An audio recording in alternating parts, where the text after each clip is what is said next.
Coming up on Jerusalem Dateline, violence in the air. Benjamin Netanyahu shares about the rising tide of incitement against Israeli leaders. And wearing down Hamas in Gaza, crushing the enemy after 9 months. Plus, gathering momentum, the Israel Allies Caucus finds more friends in European parliaments. And a watchman on the wall, analysis from Watch.org's Bill Koenig. All this and more coming up on this edition of Jerusalem Dateline. Hello and welcome to this edition of Jerusalem Dateline. I'm Chris Mitchell.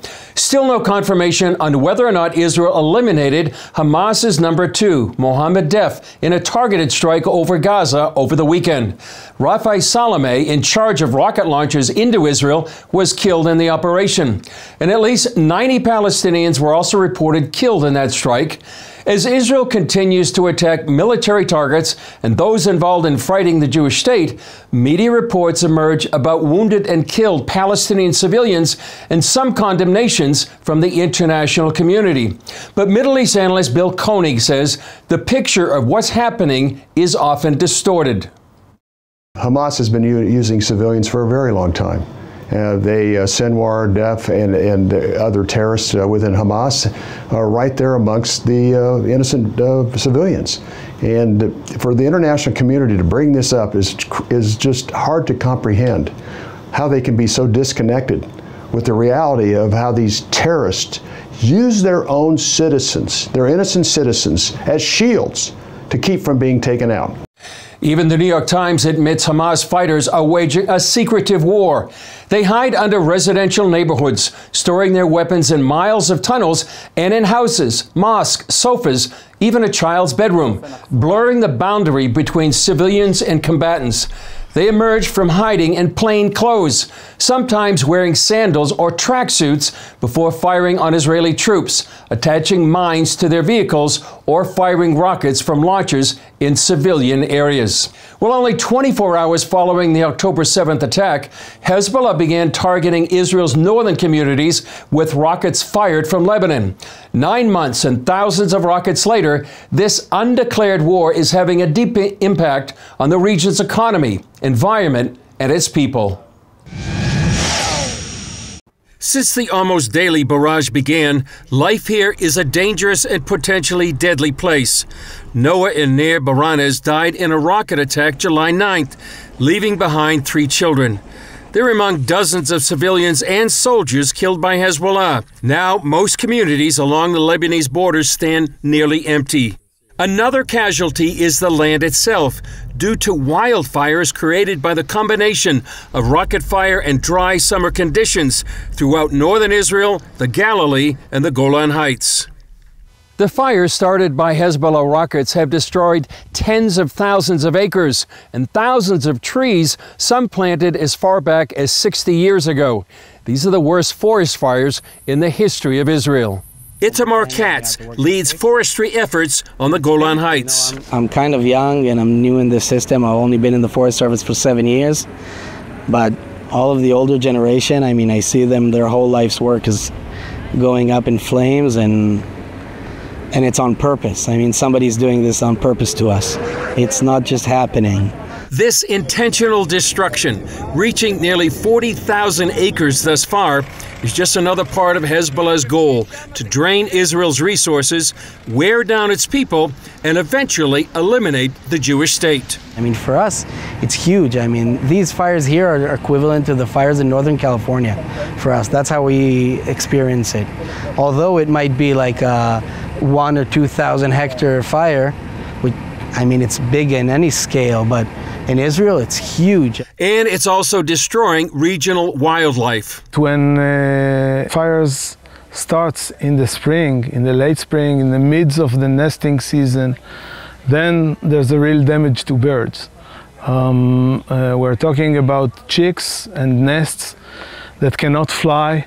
The parents are leaving, but the chicks are burning to their death, and the birds are losing a whole generation. According to researcher David Zigdon, this war of attrition includes a huge economic hit. As you can see here, all the lab is empty. Usually it's very crowded. We have at Migal almost more than 300 employees. Now most of them evacuated to other places in Israel, other universities. I feel like a refugee in my own country, and it's not a good position to be at. Miriam Armon is among the tens of thousands of Israelis now living away from home. Before October 7th, her family had lived in the border community of Metula for 5 generations. The Hezbollah started the missiles, launching missiles toward Metula. Many houses got hit, mine included, but because of the Hezbollah, the terror organization, now attacking Israel, it's impossible to live up north. The thing that is important that not many people knows about it, not many people understand the situation, that we just want to live in peace. Armon says while Israel is on the front lines of this global war, the U.S. needs to wake up before Americans find the fight on their doorstep. Open your eyes and see that this is us now. But this kind of attacks can happen also in your own backyard. Just remember 9/11. It didn't happen so long ago, and it started differently, but unfortunately, it can happen again everywhere. Coming up, rallying friends of Israel in Europe. The Israel Allies Caucus scores some wins at The Hague. Continuing their efforts to enlist practical help from lawmakers around the world, the Israel Allies Foundation just held a successful meeting at The Hague. We got the details from the foundation president. Joshua Reinstein, president of the Israel Allies Foundation. You had a meeting at The Hague recently. Tell us about that and why it was so significant. Well, it was a very big deal because we were able to gather the heads of Israel Allies caucuses from parliaments around Europe together for a policy conference. 2 major things happened in Europe in the last few weeks that are very positive for Israel and Israel-EU relations. Number one was the EU election. For the first time, we have a lot of new members of the EU who are pro-Israel, and so we kind of have a level playing field there. And then secondly, Hungary, a dear ally of Israel, has taken over the EU presidency. So we were able to gather the chairman of our caucuses from across Europe to discuss how can we move forward and how do we turn this into a success for faith-based diplomacy. Tell us what the mission of the Israel Allies Foundation is and explain faith-based diplomacy. Well, the Israel Allies Foundation is the only organization in the world that works in faith-based diplomacy. And faith-based diplomacy simply is when people take their biblical support for Israel and turn it into real political action. Today, 80% of the diplomatic successes that we see in Israel are because of faith-based diplomacy, whether embassies moving to Jerusalem or anti-BDS or anti-Semitism legislation we're seeing around the world, or even having observer status of African Union. This is all because people of faith have got involved in the political process and have gotten their countries to move closer towards Israel. And so we have 53 Israel Allies caucuses around the world, 19 in Europe, 1 in the EU. And we use this network of parliamentarians, about 1,500 of them, to mobilize real political successes for Israel. It seems significant, too, that you're at The Hague, and there's something called lawfare, and the International Court of Justice is there, the International Criminal Court. How dangerous as well is lawfare, and how do you see that playing out right now?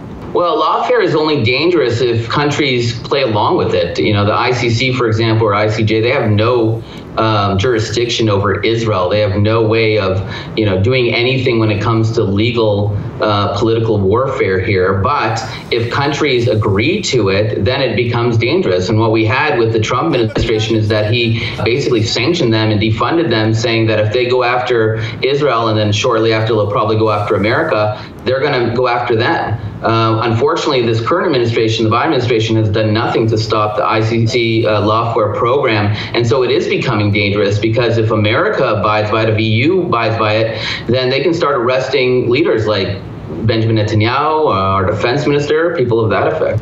Yeah.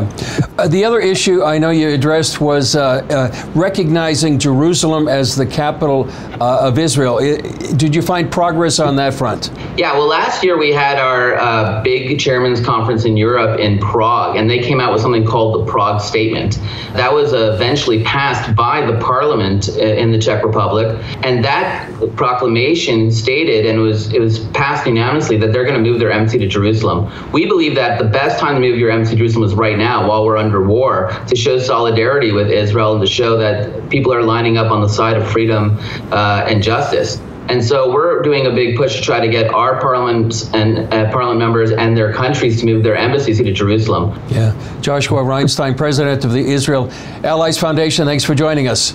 It's great to be on the show, Chris. Thank you. Hours after last weekend's assassination attempt on Donald Trump, Israel's Benjamin Netanyahu released a message that he's praying for President Trump's speedy recovery. He also warned that political violence threatens all democracies, including Israel. Israel's prime minister said the assassination attempt was much more than an attack on just one man. This wasn't just an attack on Donald Trump. This was an attack on a candidate for the presidency of the United States. This was an attack on America. It was an attack on democracy. It was an attack on all the democracies. In Sunday's cabinet meeting, Netanyahu showed a 2-hour video of people in Israel calling for the murder of public officials in general and the prime minister in particular. Netanyahu explained that many in the U.S. said the writing was on the wall before the assassination attempt, and that Israel is experiencing the same kind of incitement. We are witnessing a flood of explicit threats of murder and violence against the Prime Minister and the members of his family, and against ministers and public officials. These are not just flagrant criminal offenses. They constitute a direct and explicit threat to democracy. This as Israel continues its fight against terrorist forces in Gaza. Over the weekend, the IDF may have killed one of the deadliest and most elusive Hamas commanders, Mohammed Deif. Mohammed Deif is a master of murders, the Hamas chief of staff, number 2 in the chain of command, and was the planner and leader of the October 7 massacre and of many other terrorist attacks. His hands are stained with the blood of many Israelis. Israeli leaders are saying the 9-month war in Gaza is beginning to crush Hamas. Hamas is being worn down every day, paying prices, and its ability to re-strengthen is very low. The result is that it has no ability to arm itself, no ability to reorganize, and no ability to care for the wounded. In the last few weeks, we recognize clear cracks in Hamas under the intensity of the blows that we are pounding them with. We see changes, we see weakness. While the fighting might have driven Hamas to the negotiating table, the ceasefire talks to release the hostages might have gone off the rails again, as both sides accuse the other of bringing up new conditions. Hamas continues to hold captive hostages from 22 nations, including 5 Americans. Still ahead, a look at world events through the eyes of faith. We'll hear from Bill Koenig from watch.org. Welcome back to Jerusalem Dateline. I'm joined here in our studio with Bill Koenig of watch.org. And Bill, it's great to be with you back here in Jerusalem. Thank you, Chris. Always a pleasure to be here. Yeah. This is the first time you and your wife have been back here in Israel since October 7th. What's your impressions? Chris, I feel the tension. I really do. I think this was very hard for Israel. But we're spending most of our time in Jerusalem, so people are trying to, stay at their lives, go through their normal lives. But I can sense a level of tension more so than I have in the past. There aren't a lot of tourists here and visitors. In some ways, it's a good opportunity for us to get around to see some sites we want to see again. But when it comes to the people, I feel the tension, Chris. Yeah. And I know many people appreciate when anybody visits here, especially during the war. And you've been a White House correspondent. You follow the news from Washington and Jerusalem. Tell us your impressions about how the Biden administration is really, ever since the beginning of the war, really put pressure on Israel. Well, I spent 20 years at the White House under Bush and Obama and Trump, so I saw a little bit of everything. But the Biden administration has been really focused on the two-state plan and even trying to expand the Abraham Accords. But on September 22nd, there was a tremendous amount of pressure by the Biden administration on Netanyahu on a Israel-Saudi normalization agreement. And Netanyahu was there with his graphics and everything, talking about a new time of peace in the Middle East, a time when Jews and Arabs would get along, a possibility of a two-state plan. And also Crown Prince bin Salman from Saudi Arabia was on national TV during that week talking about in the U.S., talking about the possibility of a deal with the Israelis. And then 15 days later, October 7th happened, Chris. And, you know, here's the guy that's going to bring peace to the Middle East, Netanyahu. Some of us are concerned what kind of deal is he going to cut with the Saudis, having to do with the Temple Mount, sovereignty, things like that. And then all of a sudden, he is public enemy #1 for the international community. Yeah, yeah. You talk a lot about that connection between how the U.S. puts pressure on Israel in your book, Eye to Eye, that you keep updating. But you also came just from The Hague, something called the trial. Tell us what that was and why you thought think it's so significant. Well, Pastor Jack Vander Tang had a vision and had an idea of presenting a conference in The Hague that would counter the International Court of Justice. In 2022, the International Court of Justice asked the nations to come up with their official position on this land that they consider Palestinian, that Israel was the occupier. So about 53 countries submitted their perspective on the land, and they were going to release it in 2023, and they didn't. So what we did is a conference to counter the International Court of Justice. We had Andrew Tucker give the legal, I gave the biblical, and also the consequential of the land of Israel, the biblical right that Israel has to this land, and also what happens when people, presidents or world leaders attempt to divide the land back to the eye-to-eye thinking. And it was powerful. It was 2 days, and we created a decree, the one-page decree that's very solid biblically, that pointed to Israel's right to all of this land, the covenant land, and that they were not occupiers. And then on Thursday, July 4th, Jack Vander Tang and a bunch of us went to the Peace Palace, where the International Court of Justice operates out of, and presented the decree to the Secretary General's office. And then a week later, we're hearing that the International Court of Justice, going to be this coming Friday, the 19th, is going to come out with their official position on the land of Israel. So in some ways, I think we wanted to let the 15 members of that court understand Israel's biblical right to the land and judicial right back to San Remo, which Andrew Tucker provided. And that you all are on the wrong path, that this land is for the state of Israel, and Israel has the right to this land. So it very likely could have been a catalyst to force the International Court of Justice to make their public opinion. But Jack's been in contact with the office. He's still trying to meet with other members of the court. But I think it was a very strong decree and a strong position. Our friends Michelle Bachmann, Jim Garlow, Kevin Jessup, Andrew Tucker, David Parsons, we all presented there, and it was powerful, Chris. It was, and one other thing I might add, what's amazing is we didn't get canceled. We're at The Hague, in the World Forum, a very substantial place where many people meet. We didn't get canceled, we didn't have to move, and there was no public protest. The intercessory prayer for the trial was phenomenal, and we were thankful. Sounds extraordinary. Stay there, Bill. We'll come back with you, and we'll talk more about prophecy when we come back. Thank you, Chris. Coming up, prophecy unfolding, accelerating events, and wars and rumors of wars.